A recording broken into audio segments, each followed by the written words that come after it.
Hey, what's going on guys, and welcome back to another discussion video.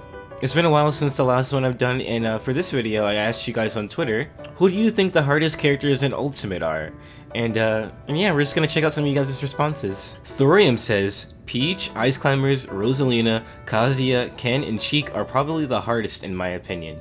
And yeah, I definitely see that. Peach with the float cancels, and I mean, she gets massive damage, but the float canceling and all that stuff, the up air drag downs. Then we got Ice Climbers with the desyncs. Dude, Ice Climbers, like, seeing like good Ice Climbers is like really fun to watch, but like when you're fighting good Ice Climbers, like I've fought a fair amount. It's actually like torture. I hate it. But yeah, the Ice Climber mains definitely put in all that work to actually get there, so I'm never really too mad about it.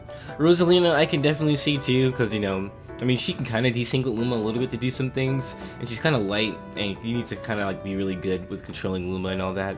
Kazuya, I mean, we already had a whole video about Kazuya and how he's hard to play. Ken is also the same. I mean, I think all the fighting game characters are pretty hard. They're like really different from like the rest of the cast. They're like completely different with the whole auto turnaround mechanic and all that. And then Sheik, I mean, do we even have to say anything about Sheik? We already know. D4Z says, I think Duck Hunt is pretty hard because he doesn't really have normal combos out of stray hits like other characters. His big damaging combos come from awareness and how good you are off of converting from those specific hits. And I get that. Like, I've only played one Duck Hunt and they were pretty good. Like, out of this whole 3 years that Ultimate's been out, almost 3 years, I had never seen a single Duck Hunt on Elite Smash, not once. I had actually fought someone in a Discord server, and he was pretty good and laggy, so I can't really tell for sure. But yeah, from my perspective, when I first tried that matchup, it was just a lot of him throwing out the can, we're all familiar with the can combos and stuff from Smash 4, but he also has like confirms from the side B, like the frisbee attack or whatever. I think that's side B. And I mean, to me, it kind of seemed pretty free because he was getting it a lot, and like my DI almost didn't matter sometimes. But who knows? Maybe it's just me being salty. I mean, I felt like I could have played better too, but like I said, it was a little bit laggy. But yeah, like he got a lot of side Bs. Like he kept doing frisbee into frisbee, and I'm like, what? You can do that? But if anything, I do know how to like work around it now. But before, I was like, whoa, what is this? And Mystery says, in my opinion, any character can be difficult to learn depending on the player's skill set. But the characters I struggle the most with are, strangely enough, characters like Link and Samus that heavily rely on projectiles, so I prefer to go straight in and approach. And I don't know about any of y'all, but I'm definitely in the same boat. Like, I mean, I can play projectile characters. I don't like zoners though, I really don't. Like, I can't, no matter what. That's why you never, like, I always play story characters, but you never ever see me play any of the Links on the channel. Maybe like normal Link in the beginning of Ultimate if you scroll down far enough, because like I really like thought he was cool because he had the Breath of the Wild design. But nah, he was still a laggy camper. I'm more of an aggressive player, so like a lot of characters I play have projectiles, like Byleth or like Zero Suit, Joker, Sephiroth. Like a lot of characters now, even like aggro characters, have projectiles. So like but they don't really have zoning projectiles unless you count like Pyra, Blazing End. But I'm used to just getting in, you know, fighting tech chases, getting reads. That's why Mythro like works so well with me, and like Zero Suit and Joker. But I don't really play Joker or Zero Suit that much anymore. They're kind of rusty, that's probably why, and I just don't want to put in the time to get them good again, because I'm constantly just making Pyra, Mythra, and Byleth content all the time.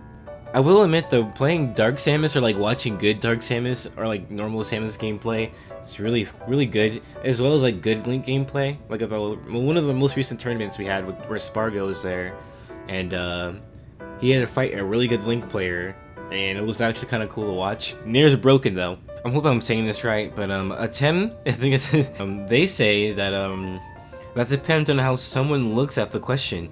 For me, it means who is the most difficult to take to their full potential. And the one that comes to mind when answering that would be Pikachu, in my opinion.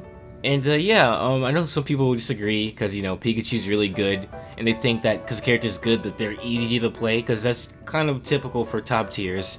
But no, Pikachu is not hard to play. He's just really annoying to fight. Same thing for like characters like Pyra and Mythra, or like, they're good together, they're good. And they're obnoxious, but I mean, they're still pretty hard, especially like if you're fighting someone who knows the matchup. And plus the recovery is just trash, dude. It's so bad. Once you play them for long enough, you'll understand like their weakness is like pretty bad, and they rely on each other a lot. I mean, granted, they can cover each other's weaknesses, but we're talking about Pikachu right now. And Pikachu was also in the same boat where it comes to like taking stocks. I mean, he has dash attack, he has his confirms and stuff, but it takes a while to find the stock sometimes. And I've seen a lot of Pikachus like lose entire sets because of it. And sometimes I feel bad, but like that's kind of the thing you sign up for when you play a character like that. And I never really see that many Pikachus anymore, or like at all, besides Esam. But I hear a lot of people always like complain about Pikachu, but then no one's really playing them. It's just, I mean, I've never really fought a good Pikachu in Elite Smash, yet I run into him a lot too, so it's kind of weird. Alright, and Volrath says, Mega Man, he plays like nobody else in the game, and it's a general consensus too. Look, like, I'm not one to disagree with people, okay? But Mega Man, like for real, it's not Smash 4 Mega Man, this is Ultimate.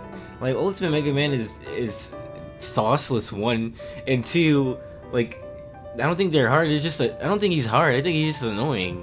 Like, here's the thing, okay, like, I can see he can be difficult to play. Like, I think because he has no sauce in this game, he's just automatically harder. You can tech whistles and stuff. Like, I don't really know about Mega Man in this game, and I've never really seen anything that he does because no one's playing the character. And the people who did play him in Smash 4 probably aren't around anymore or playing other characters. Like, I don't know how he can be hard when all he does is throw projectiles. That's his entire kit. Like, you just bloop bloop and that's it. Like, what? I mean, I guess it is true that no one else plays like him, but no one else plays like Kazuya. Kazuya can kill people in 4 hits, okay? Like, there are character archetypes that are like kind of the same. Like, Mega Man will always be a zoner, but then there's characters like Joker and Sheik and Mythra who play similar, or like, but they're also different from each other. So it's like, I kind of get what you're saying, but I also just can't believe it because I don't see anything. I don't see any like Mega Man players, and it's hard to see a character who just throws projectiles being hard to play. Like, everything in his kit, it just gets thrown at you. I know taking the stock for Mega Man is hard because, you know, it needs to rely on the back air and like the Z-Drop, Metal Blade. This stuff from Smash 4, he kind of kills the same way, except for he doesn't have those Whistle combos anymore, so it makes things kind of hard. I wish he did though, because I used to be able to do those on the 3DS. Like, I was a 3DS player at one point, and I was able to do the 0 to death combo. It was actually kind of funny, because I can't do it now. Alright, and I think I'm gonna end it up here. I mean, I think that's enough opinions for today. Really, Mega Man, like, alright, you got it. If you guys want to see more videos like this, be sure to leave some, like, suggestions or, like, some topics below. Maybe I can try this again. I'm already out of questions, so it'll probably be a while before the next one comes out. But, yeah, thank you guys so much for watching this video. Thank you for my YouTube members. You guys are the GOAT, and just people who watch my videos in general. I really do appreciate the support. And I'll see you all in another video. Take care of yourselves, and have a good one.